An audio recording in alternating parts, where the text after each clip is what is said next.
So a while ago I made a video about Spider-Man PS4. As you can tell from the cutscenes and the lighting, I was actually playing the PS5 version. I mention this as I like to flex my privilege, and also the only way to get the PS5 version of Spider-Man is to have a copy of Miles Morales. And you may be surprised to hear I have thoughts on Spidey's follow-up. Now if you haven't watched my Spidey video, my thoughts can be summarized thusly.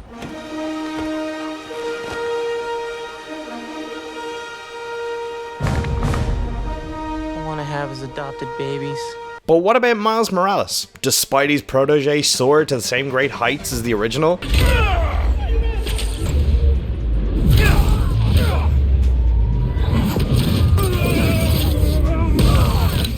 Fuck yeah, it does! Spoilers from here on out. Now, like the previous game, the theme is actually a subtitle on the box, Be Yourself. Miles' narrative is one of self-discovery and individuality, which really works for a Spidey story. I mean, the best Spider-Man villains act as manifestations of life lessons. You could see Venom as toxic relationships, Doc Ock as the dangers of pride, Green Goblin teaches loss, and Hydro Man teaches the importance of waiting an hour after eating before you go swimming. Okay, so they aren't all winners. Ultimately, the clash between Spider-Man and the villains is the most exciting part, but the lessons learned are the most impactful. Now, while Spider-Man PS4 definitely has an impact, it was lacking the teenage drama aspect famous in Spidey's earlier stories and most of his films. Miles' story, on the other hand, is very much rooted in this time of growth and self-discovery, and it's all the better for it. He's recently got superpowers, lost his father, and moved from Brooklyn to Harlem. So to say he's going through changes is an understatement, but it serves another purpose. Having him both new to Harlem and to his powers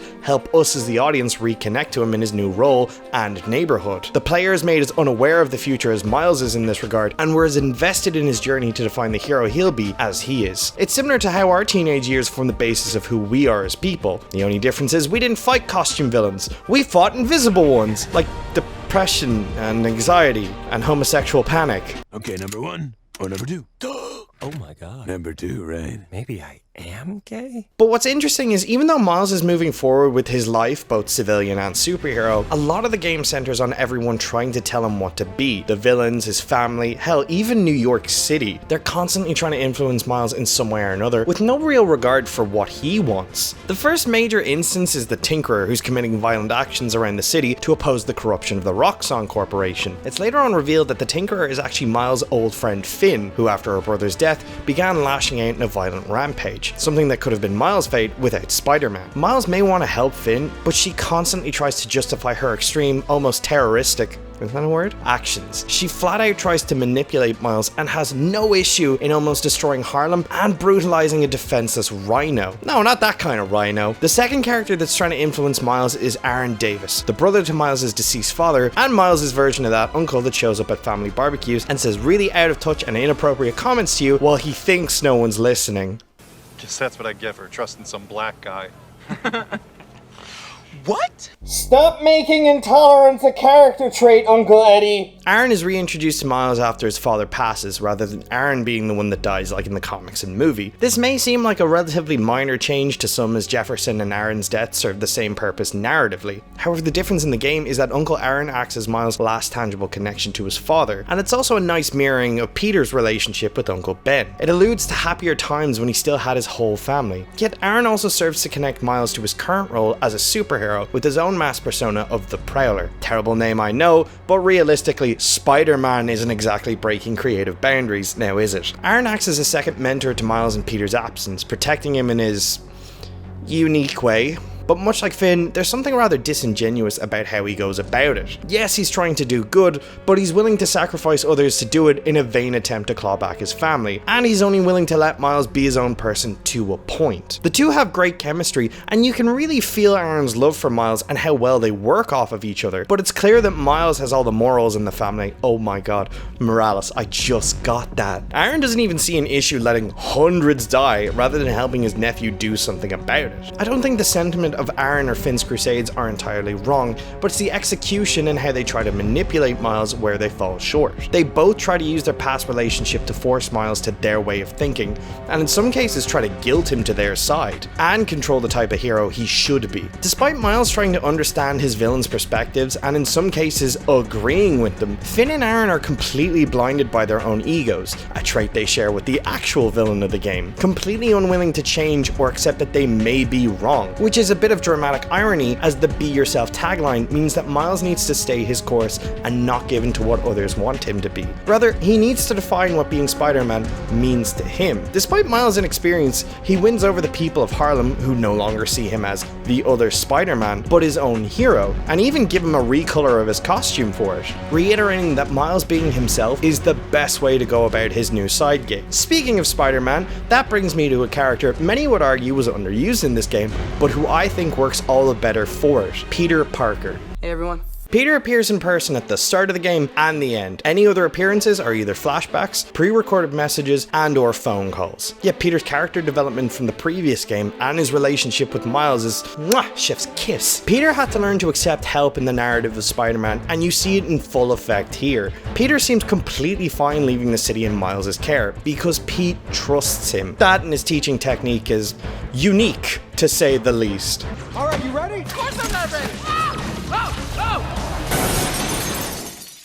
Even when things start to go sideways, he only offers to come back. He has complete faith in Miles, not because he knows as much as Peter, but because he wholeheartedly trusts him. The only hard rule Peter imposes is that Miles tries his hardest to protect New York. All Peter gives Miles is a proto-suit and asks him to do his best. This is a huge departure from the man whose inability to trust others almost got him killed. Peter has enough faith to leave for a vacation, and even to let Miles continue web-slinging solo in the prologue of the game. Now, as I said, the two Spideys only interact at the start and the end of the game, yet we get a great sense of their relationship. In Spider-Man PS4, it's clear Miles is almost as big a Spider-Man fan as me.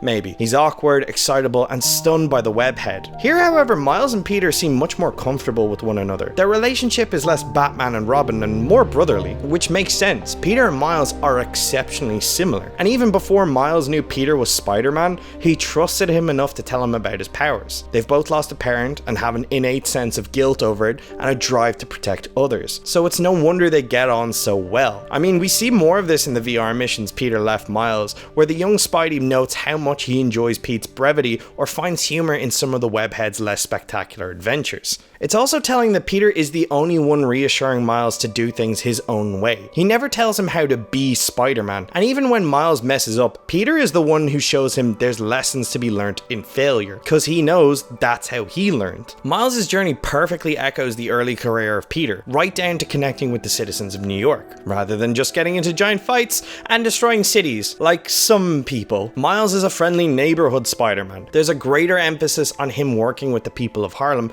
to make it safer. Even the friendly neighborhood app he uses shows just how different they operate in that regard, with Miles having a direct line to the people of New York and Peter just stumbling into these events on patrol. Peter's development from the original game to here is staggering, especially when you remember he's going from completely losing all his mentors to becoming one himself. And you can see that it's a role he's really made his own, yet the game does it so subtly that it's easy to miss, because again, this is about Miles and him being his own man. Now, the game could just call it a day here, but again, Insomniac goes the extra step. It doesn't just say Miles and Peter are different heroes, it shows that. I mean, it makes sense when you realize Miles has 2 extra powers, the Venom Blast and Camouflage. I am invisible!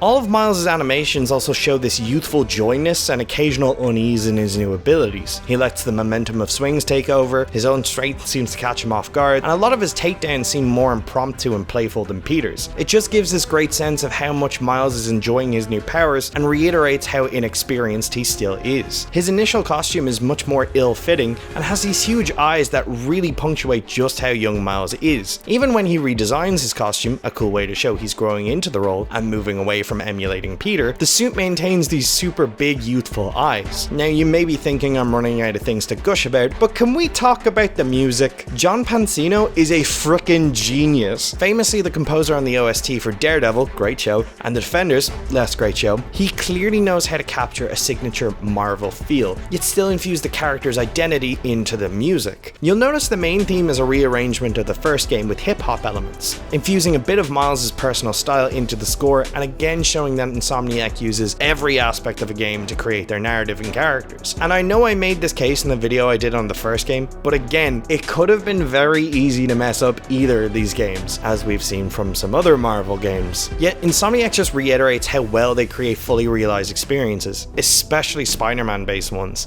I don't know guys, I think I just resonate a lot with the narrative of Miles. I mean, who couldn't? At some point, I think we've all been a little turned around with who we want to be and what we currently are. The message of be yourself might sound a bit cheesy or even easy sometimes, but the narrative shows sometimes being you is the hardest thing you can do when everyone else around you wants you to be something else. But Miles, like Pete, has a mantra given to him by his parents. A hero is just a guy that never gives up, and like the previous game, this is put into full effect. Even when things seem tough or impossible, Miles never gives up. Even if he loses or messes up, he's always willing to keep trying. And if you ask me, that's pretty damn heroic. And it's a pretty Spider-Man thing to do. This game is incredible, and they even found a way to improve on the gameplay I already loved with Venom powers augmenting your movement. And when played right, it can feel less like web swinging and more like flying. Insomniac continues to prove they understand the assignment, and I can't wait for Spider-Man 2 and the Wolverine game they announced. But what do you guys think? Is Miles just a glorified DLC? Do you think it apes too much from the Arkham games like the last game? Seriously, I love hearing what you guys think,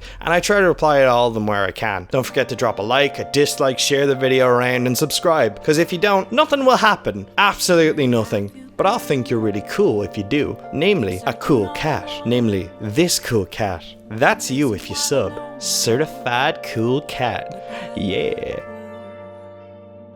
Without a sign.